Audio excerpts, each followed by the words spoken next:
नमस्कार। Chandrakant B Bhatt America से। इतना फॉग है, देखो ये फॉग कितना सुंदर नज़ारा है।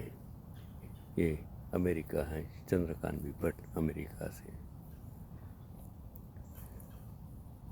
पैसा सत्ता क्या कर सकता है। एक लघु कथा मैंने पढ़ी। एक राजा और उसका मंत्री नगर में घूमने निकले।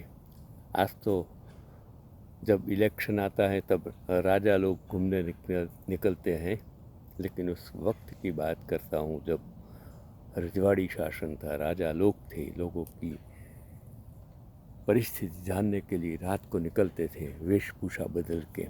आज तो एक मुखिया दिन में 4 दफ़े कपड़े बदल के कहता है कि मैं सेवा भावी इंसान हूँ, गरीब था, जाने दो। रास्ते में उसे एक हरा भरा मैदान दिखाई दिया। मैदान के बारे में के दूसरे छोर उसने पूछा तो मंत्री ने सब कुछ बताया, लेकिन उसने मैदान के दूसरे छेड़े पर एंड पर एक परिवार रहता था। पति पत्नी और उनके 2 बच्चे। वे बड़े आनंद से गा रहे थे।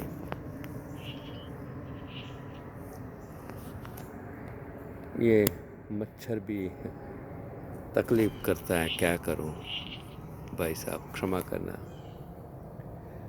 वे इधर उधर घूम रहे थे और सूरज उनके चेहरे पर चमक रहा था। मतलब खुशनुमा चेहरा था उसका। इस परिवार को देखकर मानो कोई भी समझ सकता है कि कितनी खुशियाँ हो सकती हैं। ज़रूरियात कम हो तो आप खुशी से जी सकते हैं, लेकिन ज़रूरियात बढ़ जाएगी तो आपकी खुशी, यही एक कहानी का तर्क है। कि राजा को बड़ा आश्चर्य हुआ। उन्होंने मंत्री से सवाल किया, मैं पूरे क्षेत्र का राजा हूँ, मेरे आजू बाजू सब कुछ है,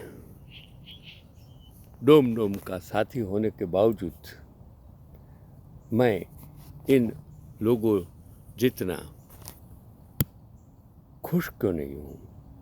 मंत्री ने हंसते हुए जवाब दिया कि वे लोग क्लब 90 के सदस्य नहीं हैं। क्लब 99 के सदस्य नहीं हैं और आप हैं। क्लब 99 क्या है, वह क्या है? राजा को आश्चर्य हुआ। मंत्री ने कहा, मुझे 99 सोने की मुहर दे दो और मैं 1 महीने के बाद इसी स्थान पर इस प्रश्न का उत्तर दूंगा। राजा इस कूटनीतिक उत्तर से चिढ़ गया, लेकिन उत्तर जानने के उसकी उत्सुकता ने उसे मंत्री को 99 सोने की मोहर दे दी। मंत्री उसी रात गया और 99 सोने की मोहरों से भरा थैला उस सुखी परिवार की झोपड़ी के सामने बारने के आगे रख दिया। अगली सुबह जब पति उठा और दरवाजे की ओर देखा तो उसे वह बैग मिला जो मंत्री ने रखा था। वह अंदर गया और अंदर सोना दिखा तो उसकी खुशी का ठिकाना नहीं रहा। 99 सोने की मोहर। उसने सारी सोने की मोहरें निकाली और गिनना शुरू कर दिया।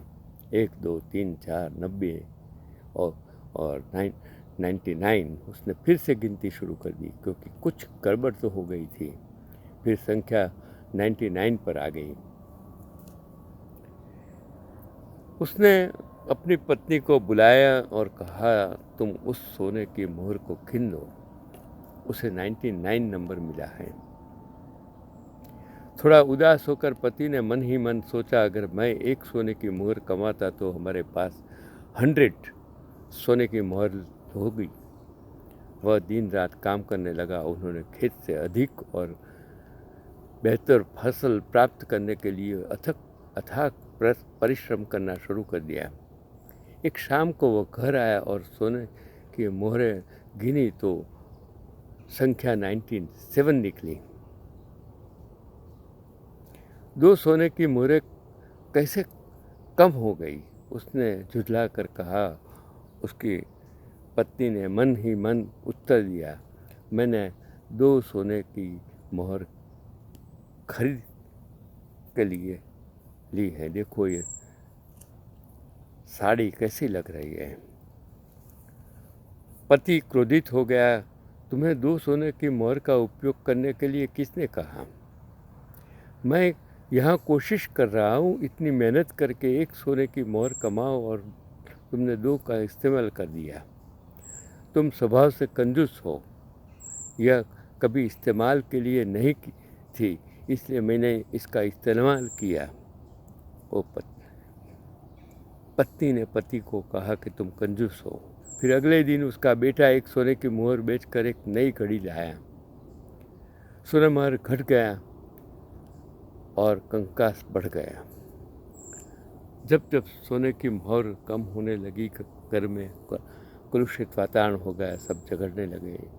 ठीक 1 महीने के बाद राजा और मंत्री ने फिर से उसी जगह खड़े होकर देखा तो परिवार की ओर से खुशी का कोई निशान नहीं था। माहौल बहुत गंभीर था। ऐसा लग रहा था कि किसी भी वक्त झगड़ा हो जाएगा। राजा को आश्चर्य हुआ। मंत्री को मंद मंद मुस्कुराते देख उसने पूछा, क्या हुआ इन लोगों को? कहाँ उसकी खुशी चली गई? मंत्री ने हंसते हंसते जवाब दिया कि राजन, अब ये लोग भी क्लब 99 के सदस्य हैं।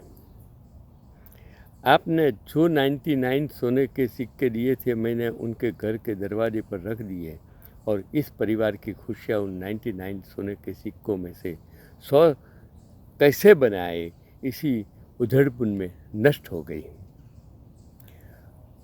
हम में से कई लोग ऐसे हैं जिनके पास 99 सोने की मुहरें पड़ी हुई हैं, लेकिन एक और स्वर्ण पदक हासिल करने की होड़ में वे 99 स्वर्ण पदक गलत जगह बर्बाद हो जाते हैं या फिर स्वर्ण पदक अपने आप ही खत्म हो जाते हैं। यदि आप जो नहीं मिला है उसके पीछे भागने की बजाय जो मिला है उसका आनंद से ले सकें, उपयोग कर सके, एंजॉय कर सके, तो 99% समस्याएं खत्म हो जाएगी और 99 स्वर्ण का बोझ भी आपके सिर नहीं रहेगा। इसलिए मेरा आपसे विनम्र निवेदन है कि यदि आपने क्लब 99 की सदस्यता शुल्क का भुगतान भी कर दिया है तो आप तुरंत सदस्यता छोड़ देंगे। जीवन का मतलब है आना और जाना है, ये हम समझते हैं, हम जानते हैं। हमें पता है कि एक दिन हमारी मृत्यु निश्चित है। हमें पता है कि ये जो तन में बैठा आत्मा हमें एक दिन छोड़ने वाला है। हमें पता है कि हमारी शारीरिक क्षमता घटने वाली है। जब छोटे होते हैं तब हमारी जो खुशियाँ होती हैं वो खुशियाँ कभी कभी हमारे माँ बाप हमें से छीन लेती हैं।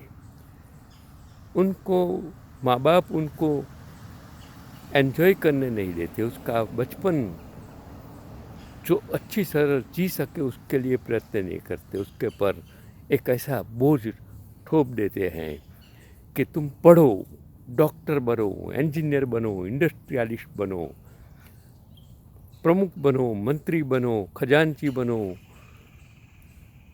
राजकारणी बनो, प्रेसिडेंट बनो, प्राइम मिनिस्टर बनो। उसी खेवना में माँ बाप उसका बचपन खत्म कर देते हैं। तो अपने बच्चों पर आप मत ठोप लो। अपने बच्चों के साथ जो उसका बचपन है उसको एंजॉय करने की कोशिश कीजिए। वो आप नहीं करते हो। वो जब उसका बचपन है तब आप दौड़ते हो पैसे के पीछे, सत्ता के लिए, धन के लिए दौड़ते हो। जो धन आपके पास पड़ा है वो धन आप एंजॉय करने की क्षमता नहीं रखते हो। और जब जवानी खत्म हो जाती है, आप सोचते हैं कि मैंने मेरे बच्चे को अमेरिका भेजा, ऑस्ट्रेलिया भेजा, कनाडा भेजा। फिर जब वो बच्चा आपसे बात नहीं करता है, उसके पास वक्त नहीं होता है, आपको जब मदद नहीं करता है, तब आपके पास अफसोस के सिवा कुछ नहीं रहता है। इसके लिए आप भी एंजॉय कीजिए, बच्चों को भी एंजॉय करने दीजिए, लोगों को साथ, गरीबी वाले गरीब हैं, मदद जिसको ज़रूर है उसको मदद भी कीजिए। मित्र बनाइए। अगर सच्चे मित्र नहीं होंगे, आपकी ज़िंदगी का मतलब ही नहीं रहेंगे, क्योंकि जो मित्र ज़िंदगी में निस्वार्थी हो, वो मित्र आपके खराब परिस्थिति में आपके साथ खड़ा होगा, वो आपको ध्यान रखना है। तो युवानी में भी मित्र बनाइए, पैसे के पीछे मत भागिए, सत्ता के पीछे मत भागिए। अगर भागते जाएंगे तो ज़िंदगी तो ख़त्म हो जाएगी। जब पथारी में होंगे तब लगेगा कि मैंने क्या पाया। इसलिए चंद्रकांत भाई भट्ट बनिए, बालारक बनिए, क्योंकि आप सब मेरा सर्वस्व हैं। आप ही मेरा जीवन हो, आप ही मेरा दोस्त हो, आप ही मेरा प्रेम हो। देखिए ये पक्षियों की आवाज़ कितने लोगों के पास इतने करोड़ों रुपये, अब्बजों रुपये होने के बावजूद जब बर्बाद होते हैं। इसलिए इंडस्ट्रियलिस्ट बनने का सपना, वड़ा प्रधान बनने का सपना, राजकारणी बनने का सपना छोड़ दो। आपको सुख और शांति मिलेगी, जिस तरह मैं जी रहा हूँ। नमस्कार, चंद्रकांत भाई भट्ट, यही आप आज का पैगाम।